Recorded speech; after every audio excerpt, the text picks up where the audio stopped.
السلام عليكم متابعينا. بعد الادعاءات الكاذبة التي خرجت على فنانتنا المحبوبة سهيلة معلم، وعند رفعها لقضية تبين أن نوميديا لزول هي المتهمة الأولى في تحريض هذه القناة على نشر الادعاءات الكاذبة والفضائح، بحيث كانت تقوم بابتزاز وتهديد الفنانين والمؤثرين حتى يتم إسكاتهم بالمال.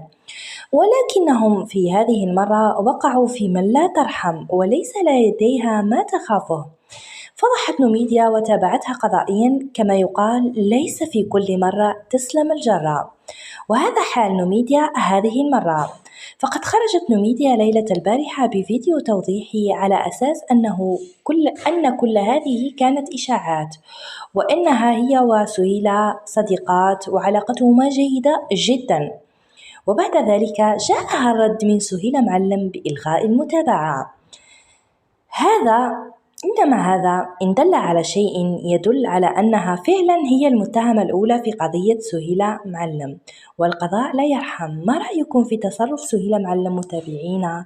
شكرا لكم متابعينا، نرجو منكم الضغط على زر الإعجاب والمتابعة.